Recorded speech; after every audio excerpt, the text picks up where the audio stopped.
Hello everyone, this is Dr. Srikanth Yadav Puligilla. I'm a maxillofacial and facial plastic surgeon. I'm practicing in Hyderabad.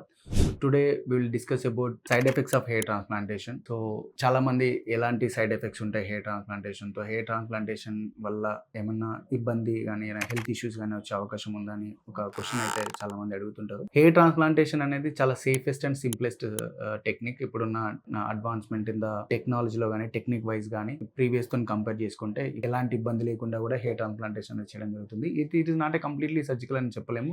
It's a minimally invasive procedure అని చెప్పొచ్చు. ఎందుకంటే hair transplantation procedure అనేది మనకు just half of the skin depth లోనే మాత్రమే involve అయి ఉంటుంది. So it is minimally invasive procedure అంటే it will be more opted actually. Side effects అంటే జనరల్ గా హెయిర్ ట్రాన్స్ప్లాంటేషన్ అనేది మనము చాలా మంది కూడా ఒక రాంగ్ ప్లేస్ లో ఒక రాంగ్ పర్సన్ తో రాంగ్ టెక్నిక్ చేయించుకోవడం వల్ల రకరకాల సైడ్ ఎఫెక్ట్స్ అనేది వాళ్ళు చూసి దాన్ని ఇలా అవుతుందా, ఇలా ఇన్ఫెక్షన్ మొత్తం ఇలా ఇన్ఫెక్షన్ అయిపోయి లేకపోతే మొత్తం స్కాల్ప్ అనేది ఒక రెడ్గా స్వెల్లింగ్ వచ్చేసి మొత్తము ఒక టైప్ ఆఫ్ ఇన్ఫెక్షన్లో పస్తు రావడము ఇట్లాంటి సిచ్యువేషన్స్లో చూసి అంటే చాలామంది కూడా హైజీనిక్ కండిషన్స్లో లేకుండా ఉండి ఇవన్నీ చూసి భయపడడం అనేది జరుగుతుంది. చాలా వరకు వీడియోస్ కానీ ఫొటోస్ కానీ చూసి. కాకపోతే ఏంటంటే when you get it done proper place and proper surgeon and most commonly hair transplantation అనేది చాలా సేఫ్ మెథడ్ అండి. ప్రాణానికి లేకపోతే బ్రెయిన్కి లేకపోతే ఇట్లాంటి క్వశ్చన్స్ అనేది మనకి ఎన్కౌంటర్ అవుతుంటాయి. When you get it done from a proper surgeon and proper hygienic కండిషన్లో చేసినట్లయితే మనకు ఎలాంటి ఇన్ఫెక్షన్స్ కానీ ఎలాంటి ఇబ్బందులు కానీ తలెత్తే అవకాశం అయితే ఉండదు. సో మెయిన్గా మినిమల్గా మనం చూసే పోస్ట్ ఆపరేటివ్ కాంప్లికేషన్స్ అని కూడా మనం చెప్పలేము. వాటిని ఏదైతే కొంచెం ఎనీ సర్జరీ ఎనీ ప్రొసీజర్ అయినప్పుడు కొంచెం స్వెల్లింగ్ అనేది అయితే కామన్గా ఉంటుంది. మనం హెడ్ పైన అంటే తల పైన చేస్తున్నాం కాబట్టి ఈ రీజన్లో స్వెల్లింగ్ వచ్చే అవకాశం అయితే ఫోర్ హెడ్ రీజన్లో స్వెల్లింగ్ వచ్చే అవకాశం అయితే ఉంటుంది. ఈ స్వెల్లింగ్ రావడం కూడా మళ్ళీ స్కిన్ టైప్ను బట్టి కూడా ఆధారపడి ఉంటుంది. ఒకవేళ యంగ్ పేషెంట్స్లో అయితే కొంచెం తక్కువ స్వెల్లింగ్ వచ్చే అవకాశం ఉంటుంది. ఓల్డ్ పేషెంట్స్ అంటే అబోవ్ 40, 45, 50 అట్లాంటి పేషెంట్లో అయితే కొంచెం స్వెల్లింగ్ ఎక్కువ వచ్చే అవకాశం. ఎందుకంటే వాళ్ళ స్కిన్ క్వాలిటీ అనేది యాజ్ ఏజ్ గోస్ అని మనకి ఎలాస్టిసిటీ అనేది తగ్గిపోయి కొంచెం స్వెల్లింగ్ ఎక్కువ వచ్చే అవకాశం అనేది జనరల్గా జరుగుతుంది.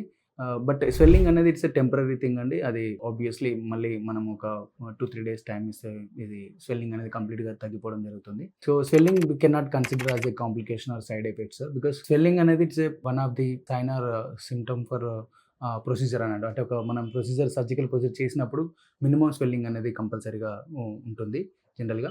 అండ్ ఇన్ఫెక్షన్ అనేది వచ్చే అవకాశం అయితే చాలా రేర్ అండి. ఎందుకంటే పేషెంట్ ప్రీ వర్కప్ అనేది చేయడం జరుగుతుంది. ఏజెంట్స్ విచ్ వి యూజ్ అంటే ఇంజెక్షన్స్ ఏవైతే మనము అనస్థీసియా ఇవ్వడానికి యూజ్ చేస్తామో మందు కూడా మనకి సేఫెస్ట్ మత్తు అండి ఇప్పుడు అవైలబుల్ ఉన్న డ్రగ్స్ అనేటివి. అనస్థీసియా టాక్సిసిటీ అనేది కూడా మనము దీంట్లో మనం స్టెప్ వైజ్ అంటే డిపెండింగ్ ఆన్ ద ఏరియాని బట్టి డిపెండింగ్ ఆన్ ద బాల్నెస్ని బట్టి మనం సెషన్ వైజ్ చేస్తాం కాబట్టి there is no anaesthesia toxicity అనేది కూడా మనకి తక్కువ అండి. అసలు అనస్థీసియా టాక్సిసిటీ అనేది కూడా ఉండదు. And at the same time infection అట్లాంటివి గురించి మాట్లాడితే ఇన్ఫెక్షన్ అనేది జనరల్గా అన్కంట్రోల్ డయాబెటిక్ ఉన్న పేషెంట్స్ ఇట్లాంటి వాటిలో మనము ప్రికాషనరీగా మనం అన్ని ప్రొఫిలాక్టిక్ యాంటీబయాటిక్ తీసుకోవడం కానీ లేకపోతే బ్లడ్ లెవెల్ షుగర్స్ అన్ని కూడా మనము కంప్లీట్గా కంట్రోల్ చేసిన తర్వాతనే మనము సర్జరీకి తీసుకోవడం కానీ జరుగుతుంది. సో అట్లాంటి కండిషన్లో ఇన్ఫెక్షన్స్ అనేది కూడా మనము అంటే ఇమ్యూనో కాంప్రమైజ్డ్ పేషెంట్స్ ఇట్లాంటి వాటిలో జనరల్గా ఇన్ఫెక్షన్ అనేది అలా అవాయిడ్ జరుగుతుంది. హెల్తీ పేషెంట్లో అయితే ఇట్లాంటి అసలు ఇన్ఫెక్షన్ అనే ఛాన్స్ ఏ ఉండదు. ఎందుకంటే body has its own mechanism to heal properly.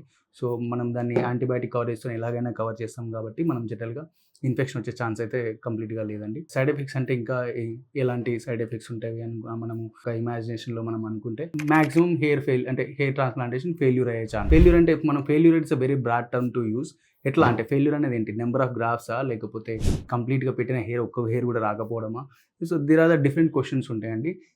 Beauty of the hair transplantation ఏంటంటే హెయిర్ ట్రాన్స్ప్లాంటేషన్ అంటే ఒక హెయిర్ పెట్టినప్పుడు 99% ఆ హెయిర్ అనేది రావడం అనేది అయితే జరుగుతుందండి. So that is the beauty of the hair follicle. ఆ సర్వైవల్ అనేది హైయెస్ట్ సర్వైవల్ ఉంటుంది హెయిర్ గ్రాఫ్ట్కి. దెర్ ఇస్ నో ఫెయిల్యూర్ అని మనం చెప్పొచ్చు. కంప్లీట్ ఫెయిల్యూర్ అని మనం చెప్పలేము. సో ఎన్ని గ్రాఫ్స్ అయితే మనం తీసుకొని ఇంప్లాంటేషన్ చేస్తున్నామో ఆ హెయిర్ అయితే ఖచ్చితంగా మనకి వస్తుంటుంది.